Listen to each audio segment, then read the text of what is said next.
नमस्कार, आप देख रहे हैं योर मनी और आपके साथ मैं हूं विपिन भट्ट। लेकर हाजिर हैं आपका मनपसंद शो जो आपकी कमाई बढ़ाने वाला पर्सनल फाइनेंस का खास शो है। और यहाँ पर जिंदगी के हर कदम पर हम आपकी जो पैसों की ज़रूरत है उसके लिए आप प्लान कैसे करेंगे, उसके लिए आप किस तरह से योजना बना के आगे चलेंगे, ये बताने की कोशिश करते हैं। योर मनी में हम आपको ना सिर्फ बचत करना बताते हैं बल्कि अपनी बचत से आप किस तरीके से और पैसे बना सकते हैं, उस पर एक अच्छा मुनाफा कमा सकते हैं, ये भी बताने की कोशिश करते हैं ताकि आप ज़िंदगी के हर गोल को अच्छी तरह पूरा कर पाएँ। और अगर आप भी योर मनी में सवाल पूछना चाहते हैं तो आप हमें ईमेल कर सकते हैं। हमारा ईमेल आईडी है yourmoney@nw18.com। इसके अलावा इससे आसान तरीका है, आप हमें 7045220000 पर व्हाट्सएप करके भी अपने सवाल भेज सकते हैं। और इसके अलावा तीसरा तरीका, फेसबुक और एक्स पर हमारा शो रोज लाइव रहता है, तो आप सीधे शो में जुड़कर यहाँ भी हमसे सवाल पूछ सकते हैं। तो कई तरीके हैं जिससे आप हमें संपर्क कर सकते हैं और अपने सवाल हमसे पूछ सकते हैं। तो चलिए आज के शो की शुरुआत करते हैं और सबसे पहले आपका परिचय कराते हैं आज के हमारे मेहमान से। तो आज कार्यक्रम में जुड़ रहे हैं प्राइम वेल्थ फिनसर्व के को फाउंडर और डायरेक्टर चक्रवर्ती वी। बहुत बहुत स्वागत है सर आपका। और आज ढेर सारी बातें आपके साथ करेंगे, लोगों की फाइनेंशियल प्लानिंग होगी, हमारे दर्शकों की, और साथ ही कुछ अहम मुद्दों पर बात भी। और आज जो टॉपिक है, हम जाएं सवाल जवाब में उससे पहले, वो है एसेट एलोकेशन का, जो आई थिंक पूरा ये जो पर्सनल फाइनेंस है उसका कोर है। अगर आपको एसेट एलोकेशन समझ में आ गया फिर बहुत सारी चीज़ें आसान हो जाती हैं। तो कहाँ से शुरुआत करनी चाहिए? आप जब शुरू कर रहे हैं कि मुझे पर्सनल फाइनेंस के लिए थोड़ी प्लानिंग करनी है, थोड़े ईएमआईज़ तय करने हैं, एसेट एलोकेट करनी है, वो कौन सा स्टार्टिंग पॉइंट होगा जहां से आप सोचना शुरू करेंगे? नमस्कार विपिन जी, बहुत बहुत शुक्रिया मेरे को शो में इनवाइट करने के लिए। पहली बात, आपने जो एसेट एलोकेशन की बात की है वो कैसे स्ट्रेटेजाइज करते हैं, इसका एसेट एलोकेशन जो है one of the most important factor है इन्वेस्टमेंट जर्नी में। ओके, सो काफी लोग एसेट एलोकेशन थोड़ा अंडरलुक कर देते हैं, बट इन्वेस्टमेंट अगर आपको आपके गोल्स अगर फुलफिल करना है तो आपको एसेट एलोकेशन स्ट्रेटेजीज आपको सही करना होगा। सो इसके डिफरेंट डिफरेंट स्ट्रेटेजीज होते हैं एसेट एलोकेशन स्ट्रेटेजीज में। पहला तो एक चीज है, एसेट एलोकेशन से आपका एडवांटेज ये रहता है कि आप बैलेंस कर पाते हैं आपका ग्रोथ विद रिस्क मैनेजमेंट। तो उसके उसके उसके लिए आपको एसेट एलोकेशन काफी इंपॉर्टेंट है। और क्या फैक्टर्स है आपको जो एसेट एलोकेशन फैक्टर्स देखना पड़ेगा एसेट एलोकेशन के टाइम पे। एक है एज बेस्ड एसेट एलोकेशन होता है, तो आपका एज बेस्ड रहेगा, आपका एज कितना है उसके बेसिस पे आपका एसेट एलोकेशन कैसा होना चाहिए, कितना आपका इक्विटी में एक्सपोजर होना चाहिए, कितना आपका डेट इंस्ट्रूमेंट में एक्सपोजर होना चाहिए। और बाकी बहुत सारे एसेट क्लासेस है जो आप इन्वेस्ट कर सकते हैं, निवेश कर सकते हैं, जैसे कि इक्विटीज हो गया, बॉन्ड्स हो गया, रियल एस्टेट हो गया, गोल्ड हो गया, कमोडिटीज हो गए, सारे सारे एसेट क्लासेस है। सो आपको कौन सा एसेट क्लास सूट होता है वो आपके रिस्क टॉलरेंस पे, आपके एज पे डिपेंड होता है। और एक बात है इंपॉर्टेंट, एसेट एलोकेशन के साथ आपको रिबैलेंसिंग भी बहुत जरूरी होता है। सो एसेट एलोकेशन आपका जो है कंटिन्यूअस प्रोसेस है। चलिए, तो एसेट एलोकेशन एक कंटिन्यूस प्रोसेस है और बड़ा इंपॉर्टेंट भी है। अब जब आप शुरू करेंगे एसेट एलोकेशन का, सही तरीका क्या होगा? मैं जैसे आपको बताया था, सही तरीका एसेट एलोकेशन का जो है, आपको काफी सारे फैक्टर्स है इसमें आपको देखने पड़ते हैं। जैसे आपका रिस्क टॉलरेंस क्या है, आपका हर एक का रिस्क टॉलरेंस अलग होता है। सो आपको आपको देखना पड़ेगा कि आपका रिस्क टॉलरेंस क्या है, उसके बेसिस में आपको आपका एलोकेशन जो है इक्विटी में कितना करना है, डेट में कितना करना है, अदर अल्टरनेट एसेट्स में कितना करना है, वो आपको एक फैक्टरिंग करना पड़ेगा। दूसरा है आपका इन्वेस्टमेंट होराइजन कैसा है, कितना आपका लंबा सफर होना चाहिए इन्वेस्टमेंट का, आपका इन्वेस्टमेंट होराइजन क्या है, वो आपको वो आपके लिए बहुत इंपॉर्टेंट है वो देखने का। तो अगर आपका रिटायरमेंट समझो किसी का 10 इयर्स का इन्वेस्टमेंट होराइजन है, किसी का 20 इयर्स है, किसी का 15 इयर्स है, सो वो भी आपको बहुत इंपॉर्टेंट फैक्टर है आपका एसेट एलोकेशन डिजाइन करने में। और एक चीज है आपका फाइनेंशियल गोल क्या है। ओके, एसेट एलोकेशन में ये सारे चीज बहुत मायने रखते हैं। आपका फाइनेंशियल गोल क्या है, आप किसके लिए आप इन्वेस्ट कर रहे हैं, आपके रिटायरमेंट के कॉर्पस बिल्ड करने के लिए आप इन्वेस्ट कर रहे हैं, या फिर आप आपके आपके वेल्थ क्रिएशन के लिए इन्वेस्ट कर रहे हैं, या किसी और चीज के लिए इन्वेस्ट कर रहे हैं। हर एक हर एक नो हर एक पर्सन का कुछ अलग अलग फाइनेंशियल गोल होता है, तो उसके वजह से आपको आपको जानना है कि आपका फाइनेंशियल गोल क्या है, और आप उसके बेसिस पे आपका एसेट एलोकेशन भी डिटरमाइन होता है। उसके अलावा भी और कुछ फैक्टर्स है, जैसे कि आपका इनकम स्टेबिलिटी कैसा है, यानी कि कोई है पर्सन जिसका इनकम स्टेबिलिटी अच्छा होता है, जो गवर्नमेंट एम्प्लॉय हो सकता है, और कोई भी जिसका सिक्योर जॉब है, तो उनका एसेट एलोकेशन डिफरेंट हो सकता है of a same person, same age person का, कंपेयर टू जिसका अनस्टेबल जॉब है, जिसका अनप्रिडिक्टेबल इनकम है, तो वो भी मायने रखता है। उसके अलावा आपका मार्केट कंडीशन भी आपको बहुत फैक्टरिंग करना पड़ता है। आपके करंट मार्केट कंडीशन क्या है, आपका इंटरेस्ट रेट्स कैसे है, आपके इन्फ्लेशन कैसा है, ये सबको आपको दायरे में रखते हुए, ये सबको आपको देखते हुए आपका जो है ना एसेट एलोकेशन यानी आपका होता है। तो इतने सारे तो जो आपने एक बात कही चक्रवर्ती साहब कि कितना आपका टाइम होराइजन है, तो क्या अलग अलग टाइम होराइजन के हिसाब से अलग अलग एसेट एलोकेशन होगा? बिल्कुल। अभी मान लेके चलिए आपका टाइम होराइजन 10 साल का है, तो उस केस में आपका एसेट एलोकेशन डिफरेंट होगा व्हेन कंपेयर टू आपका टाइम होराइजन समझो 15 साल का है या 20 साल का है और कोई लंबा है, तो इन सब में आपका एसेट एलोकेशन डिफर होता है। फॉर एग्जांपल मैं देता हूं आपको एक एग्जांपल। अगर आपका टेन्योर 10 इयर्स का है, तो आप 50 इयर्स ओल्ड है, तो आपका एसेट एलोकेशन इक्विटीज में 50 से 60% तक आप कर सकते हैं, क्योंकि आपको थोड़ा ग्रोथ भी चाहिए और स्टेबिलिटी भी चाहिए पोर्टफोलियो में। अगर आपका टाइम होराइजन जैसे बढ़ता है, 10 साल की जगह 15 साल समझो आपने आपका टाइम होराइजन इन्वेस्टमेंट होराइजन है, तो आपका इक्विटी का एक्सपोजर और बढ़ सकता है, 66-65% तक हो सकता है, डेट का 35 से 40% तक हो सकता है। और ऐसे ही 20, अगर आप 20 इयर्स का आपका इन्वेस्टमेंट होराइजन है, तो आप आपका इन्वेस्टमेंट जो इक्विटी में है, आप उसको 65 से 70% तक आप इक्विटी में कर सकते हैं, और बाकी का 30-35% आप जो है डेट और अदर इंस्ट्रूमेंट में भी कर सकते हैं। अदर इंस्ट्रूमेंट्स जैसे कि गोल्ड हो गया, कोई और कमोडिटी हो गया। तो जैसा आपका जितना आपका लॉन्गर टेन्योर है, उतना ज्यादा आप इक्विटी में एक्सपोजर ले सकते हैं, और फिक्स्ड इनकम और डेट इंस्ट्रूमेंट्स में आप थोड़ा कम एक्सपोजर लेंगे, क्योंकि लॉन्ग टर्म में इक्विटी जो है सबसे बेटर रिटर्न देता है। तो आपको डेफिनेटली आपका टाइम होराइजन, इन्वेस्टमेंट होराइजन को देख के ही आपका एसेट एलोकेशन जो है डिसाइड होता है।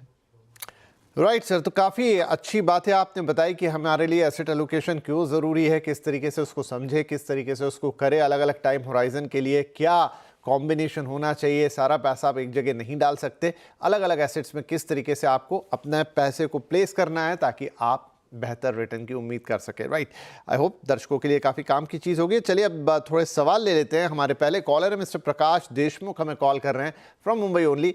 प्रकाश जी, स्वागत है आपका, क्या सवाल है आज? नमस्ते सर। नमस्ते सर।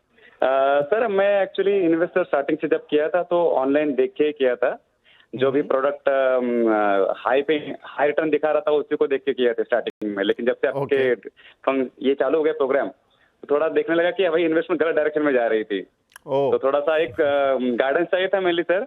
मेरे 2 एक्सिस के फंड थे सर, लंबे समय से एक्सिस के फंड है मेरे। एक्सिस ब्लू चिप जो आपके हमेशा बता रहे कि भाई उसके फंड से बाहर निकलो फिलहाल। ओके। और बाकी सर मैंने जो वही ऑनलाइन देख के किए थे, मेन प्रॉब्लम जो होती है नहीं, कोई दिक्कत नहीं है, ठीक है। मैं आपका पोर्टफोलियो यहाँ पर है, एक बार नज़र मार लेते हैं, स्क्रीन पर भी है। एक्सिस ब्लू चिप में आपने जैसे कहा कि एक्सिस की फंड है 3000 रुपये, एक्सिस स्मॉल कैप में 3, SBI energy optional opportunity fund में 2500 और SBI कॉन्ट्रा फंड में 4000। इसके अलावा भी आपके पास एक लंबी फहरिस्त है, पराग पारिक है, BSL है, क्वांट स्मॉल कैप है, JP एग्रेसिव हाइब्रिड है। तो एक लंबी चौड़ी लिस्ट यहाँ पर चक्रवर्ती साहब इनके पास है। मंथली 25,000 रुपये की SIP करते हैं, और जैसा इन्होंने सवाल पूछा कि भाई मैंने तो ऑनलाइन देख के कर लिया था, लेकिन अभी मुझे लग रहा है कि ये डायरेक्शन सही नहीं है, तो कैसे क्या होगी इनके लिए फिर सही डायरेक्शन, कैसे सही करें उसे? नमस्ते प्रकाश जी, मैं आपका पोर्टफोलियो देखा हूँ। आपके क्वेश्चन से पहले मैं आपका पोर्टफोलियो का जस्ट ओवरव्यू देना चाहता हूँ। आपके पोर्टफोलियो में large, mid and small cap का वेटेज आपने बैलेंस रखा है। आपके पोर्टफोलियो में लार्ज कैप है, मिड कैप है, मल्टी कैप है, स्मॉल कैप फंड्स भी है। उसके अलावा थीमेटिक फंड्स ने भी आपने इन्वेस्ट किया है। मेरे हिसाब से आपका small cap, mid cap, thematic fund में SIP जो अभी जा रहा है उसको आप बढ़ाना नहीं चाहिए, क्योंकि ऑलरेडी इन फंड्स का एक्सपोजर आपके पोर्टफोलियो में 50% से ज्यादा है। ये फंड्स काफी वॉलेटाइल होते हैं, ये आपको जानना पड़ेगा। आप जिसने बताया, आपने टीवी कुछ इन्फॉर्मेशन देख के आपने लिया है, वो सही है। जो फंड्स आपको रिटर्न दे रहे हैं, आप वो फंड्स को आप इन्वेस्ट कर रहे हैं। बट मैं अभी एक क्वेश्चन ले लेता हूँ आपके, 4 क्वेश्चन जो है कि एक्सिस में हमको कंटिन्यू करना चाहिए कि नहीं। देखिए, एक्सिस फंड के साथ कंटिन्यू करने के लिए ये आपको उसका पास परफॉर्मेंस देखना जरूरी है। मेरे हिसाब से एक्सिस जो एग्जिस्टिंग फंड्स है, आप कंटिन्यू कर सकते हैं। बस इतना ध्यान रहे कि आपका एलोकेशन जो स्मॉल कैप में जा रहा है वो ज्यादा ना बढ़े, और आप वो अपना जो एक्सिस फंड है आप कंटिन्यू कर सकते हैं। अब आपके दूसरी सवाल की तरफ चलते हैं, इंडेक्स फंड के बारे में। सो करेंटली आपका पोर्टफोलियो में सारे एक्टिव फंड्स ही है, सो कोई भी इंडेक्स फंड नहीं है। तो यहाँ पर आपको एक पॉइंट क्लियर करना बहुत इंपॉर्टेंट है कि इंडेक्स फंड आप करना क्यों चाहते हैं, आप करने का क्यों सोच रहे हैं। इसमें पहली चीज है कि आपको मंथली एसआईपी का अमाउंट बढ़ाना चाहते हैं, इसलिए आप इंडेक्स फंड के बारे में सोच रहे हैं। अगर आपका ऐसा सोच है तो आप डेफिनेटली आप निफ्टी नेक्स्ट 50 एक अच्छा इंडेक्स फंड ऑप्शन है, इससे आप शुरू कर सकते हैं। और अगर आप लमसम में भी करना चाह रहे हैं तो आपको निफ्टी नेक्स्ट 50 इंडेक्स फंड का ऑप्शन अच्छा रहेगा, उसमें आप ऐड कर सकते हैं। आपका तीसरा क्वेश्चन है कि आप फंड्स में कोई फंड रोकना चाहिए है उन फंड में से।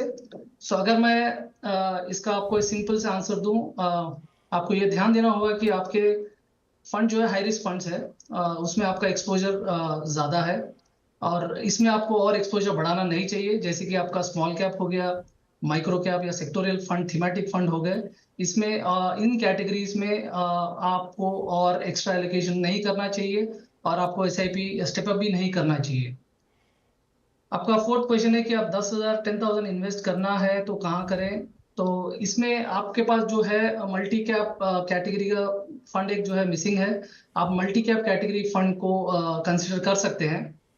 ऐसा म्यूचुअल फंड चूज करें जिसमें कंसिस्टेंटली आपको इसने बेंचमार्क और कैटेगरी के एवरेज रिटर्न को बीट किया है लास्ट 5 साल में और 10 साल में, तो वैसा फंड आप सिलेक्ट करें।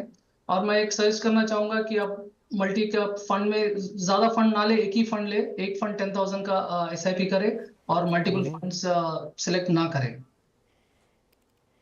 ठीक है प्रकाश जी, तो आई होप जो एक दुविधा थी आपकी कि क्या सही हो गया क्या गलत, अब चक्रवर्ती साहब ने बहुत डिटेल में आपको बता दिया कि एग्जैक्टली आपको क्या करना है, कहाँ रुकना है, कौन से फंड में कंटिन्यू करना है और क्या क्या चेंजेस अपने पोर्टफोलियो में करने हैं। तो प्लीज़ डू एज एडवाइज्ड और हम शुभकामनाएं देते हैं कि आप अपने लक्ष्य को जल्दी से जल्दी और ज़रूर से प्राप्त करें। चलिए आगे बढ़ते हैं। हमारे अगले कॉलर हैं मिस्टर रणधीर राजावत, और आप हमें कॉल कर रहे हैं मध्य प्रदेश से। राजावत साहब नमस्कार, क्या सवाल है आपका? नमस्ते सर, मैं रणधीर राजावत भिंड मध्य प्रदेश से हूँ सर। जी सर, मैंने आपको अपना पोर्टफोलियो भेजा हुआ है सर। बिल्कुल बिल्कुल सर मैं 2020 से इन्वेस्टेड हूँ सर, जो जिसकी वैल्यू 30 लाख रुपए अभी हो गई है सर। बहुत बढ़िया रणधीर। हाँ सर, और मैं 45,000 सिप कर रहा हूँ सर पर मंथ। तो मैं सर ज्यादा से ज्यादा रिस्क ले सकता हूँ इसके लिए सर। तो 13 साल में मुझे 3.5 करोड़ रुपए लक्ष्य की जरूरत है रिटायरमेंट के लिए सर। बढ़िया सर, अभी हम बात ही कर रहे थे एसेट एलोकेशन और उसमें समय का बड़ा महत्व है। तो खैर आपने एक बढ़िया ऑलरेडी अपना पोर्टफोलियो तैयार कर रखा है, 30 लाख रुपए वैल्यू हो चुकी है, 45,000 की एक अच्छी रकम आप हर महीने अभी भी निवेशित कर रहे हैं, और एक्सिस स्मॉल कैप फंड है, मेरा एसेट है, पराग पारिक फ्लेक्सी कैप है, कैनेरा रेबेको है, मोतीलाल ओसवाल है। तो पोर्टफोलियो भी बहुत बड़ा नहीं है, बहुत ज़्यादा फंड से भरा हुआ नहीं है। चक्रवर्ती साहब 13 साल और 3.5 करोड़ रुपए का इनका लक्ष्य है, तो क्या मौजूदा निवेश से ये लक्ष्य पूरा हो जाएगा या फिर राजावत साहब को कुछ और भी इसमें एडिशन करने होंगे? नमस्ते रणधीर जी, मैं आपका पोर्टफोलियो देख रहा हूं, और जैसे कि आपने मेंशन किया है कि आपका टारगेट है 3.5 करोड़ का अगले 13 साल में। अब अगर आप आपका पोर्टफोलियो का कॉम्पोजिशन देखते हैं तो आपको आप देख सकते हैं कि ये very high risk equity funds में है। उससे स्पेशली जैसा माइक्रो कैप और स्मॉल कैप में आपका इन्वेस्टमेंट जो है 40% तक का है। मेरा एक सजेशन होगा आपसे कि आप अपने पोर्टफोलियो में सिर्फ स्मॉल कैप रखें और थोड़ा माइक्रो कैप से एग्जिट ले, और स्मॉल कैप का वेटेज भी आप मंथली एसआईपी में 20% से ज्यादा ना बढ़ाएं। बाकी आपका जो मिड कैप है, फ्लेक्सी है, इमर्जिंग इक्विटी फंड है, वो सब आप कंटिन्यू कर सकते हैं। एक बार हम लोग एक कैलकुलेशन देख लेते हैं कि आपका इस अमाउंट से आप क्या आपका टारगेट रीच कर पाएंगे कि नहीं। सो आपका अभी करंट SIP चल रहा है 45,000 का। अगर आप मान के चले 12% आपका रिटर्न मिलेगा यहाँ से। आपका टाइम पीरियड है 13 ईयर्स। सो आपका जो SIP अमाउंट जो 45,000 है, यहाँ से आपका इन्वेस्टमेंट होगा 70 lakhs और आपका टोटल वैल्यू होगा आफ्टर 13 ईयर्स 1.7 करोड़ के आसपास, 1.69 करोड़ के आसपास रहेगा। और बाकी का आपका जो करंट इन्वेस्टमेंट है 30 लाख आपने जो जमा किया अभी तक, अगर उसका भी हम 12% के हिसाब से ग्रोथ देखते हैं CAGR पे, अगले 13 ईयर्स में आपका ये 30 लाख हो जाएगा 1.3 CR। तो ये कुल मिलाकर आपको 13 ईयर्स में आप 3 करोड़ रुपए फंड तो जमा कर ही सकते हैं। आपका टारगेट है 3.5 करोड़ का जो आप फुलफिल करना चाहते हैं। इसके लिए आपको है ना जस्ट 7% का स्टेप अप आप कर सकते हैं every year for 13 years in SIP। तो आप इसका 3.5 करोड़ का जो आपने गोल सेट किया है वो आपको अचीव हो जाएगा। आई होप कि आंसर आपको क्लियर हुआ है रणधीर जी। जो चेंजेस करने हैं आपको अपने पोर्टफोलियो में आई थिंक क्लियर हैं। सर ने काफ़ी अच्छी तरीके से आपको समझा दिए। आप बहुत शुभकामनाएं और अच्छा लगा कि जिस डिसिप्लिन से आपने अभी तक अपनी SIPs को मेंटेन किया है और आपका पोर्टफोलियो एक लेवल तक पहुंच गया है। आई होपफुल कि आपको आपका लक्ष्य भी मिल जाएगा और शुभकामनाएं हमारी तरफ से। तो चलिए इसी के साथ हमारे लिए वक्त हो गया एक और छोटे से ब्रेक का, और ब्रेक के बाद हम कुछ और पोर्टफोलियोज पर नज़र डालेंगे, कुछ और फाइनेंशियल प्लानिंग करेंगे।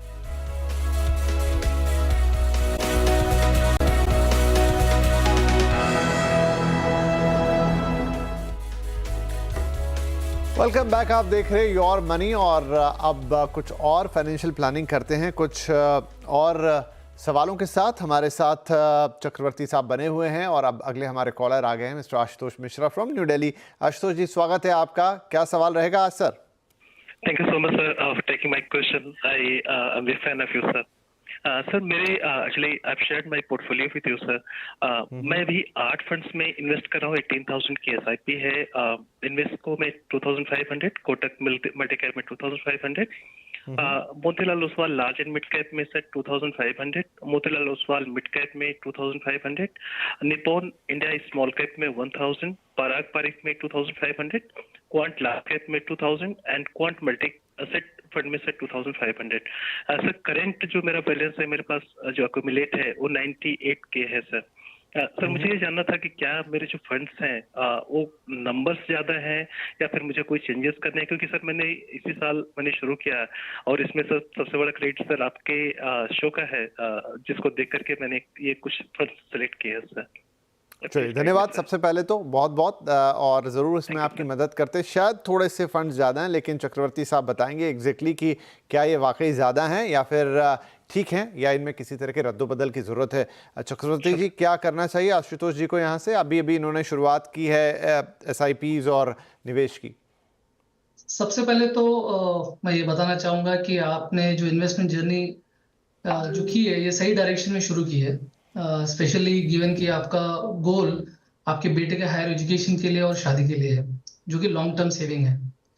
एक इंसाइट में ये है कि आप अपने स्मॉल और मिड कैप फंड्स में आप काफी एक्सपोजर लिए हैं, जो शॉर्ट टर्म में तो वॉलेटाइल हो सकते हैं बट लॉन्ग टर्म में इनका पोटेंशियल हाई रिटर्न देने का भी है।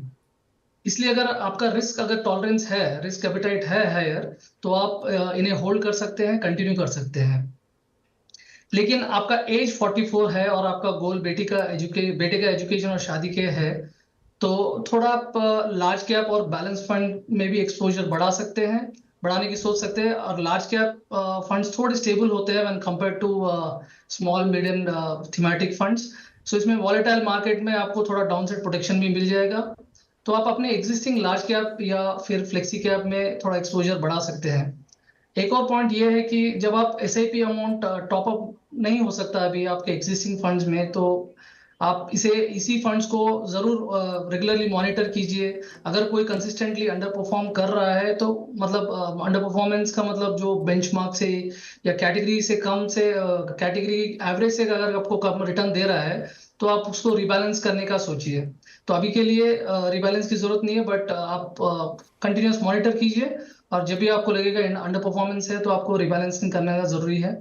आपके पोर्टफोलियो में मल्टी एसेट भी है, मल्टी कैप भी है, आपको पोर्टफोलियो में ये आपको रिस्क को मैनेज करने का अच्छा टूल है, तो आप उन फंड से कंटिन्यू कर सकते हैं। आप अपने पोर्टफोलियो को जरूर रिव्यू कीजिए हर 6 महीने से 12 महीने में, क्योंकि आपके फंड्स भी बहुत हैं, मतलब एक दो फंड ज्यादा हो सकते हैं, बट आप अभी के लिए कंटिन्यू कीजिए। बट आप जरूर इंश्योर कीजिए कि आप हर 6 महीने में इस फंड को आप रिव्यू करें और देखें कि ताकि कोई significant changes in fund house में या फंड में आया तो आप उन पे एक्शन ले सके। All the best Ashutosh ji. Right, तो आशुतोष देखिए, रिव्यू करने की बात यहाँ पर कह रहे हैं चक्रवर्ती साहब, तो वैसे ठीक है, क्योंकि आपकी जर्नी अभी शुरू ही हुई है। आपने हर तरह के फंड्स को भी अपने इसमें रखा है और लार्ज कैप हो, बैलेंस फंड हो, सब तरह के फंड यहाँ पर हैं। तो ऐसा बहुत बड़ा रद्दोबदल तो अभी नहीं करना है, लेकिन समय समय पे रीबैलेंसिंग की बात है, तो थोड़ा इसको ग्रो करने का वक्त दीजिए, थोड़ा अभी इसको आगे बढ़ाइए और वक्त वक्त पर हमसे पूछिए। अच्छी बात है कि आपने इसी शो से प्रेरित होकर और यहाँ पर जो बातें होती हैं उनको देख के शुरुआत की है। काफ़ी सारे लोग, इनफैक्ट लाखों लोगों ने ये जर्नी शुरू की है और हमारी कोशिश तो यही रहती है कि हम इस जर्नी में आपके साथ बने रहें। तो फिलहाल के लिए ठीक है, लेकिन वक्त वक्त पे हम इसको रीबैलेंसिंग करेंगे और आप उसके लिए हमारे साथ संपर्क में ज़रूर रहिएगा। तो फिलहाल आज के शो के लिए समय हो रहा है समाप्त। जाने से पहले हम चक्रवर्ती साहब आपका धन्यवाद करेंगे, आपने वक्त निकाला, हमसे एसेट एलोकेशन पर डिटेल बातचीत की और साथ ही हमारे दर्शकों के सवालों के जवाब भी दिए। बहुत बहुत धन्यवाद और सभी दर्शकों का भी शुक्रिया और सभी को शुभकामनाएं। सुरक्षित निवेश कीजिए, बेहतरीन निवेश कीजिए और ढेर सारा मुनाफा कमाइए। नमस्कार।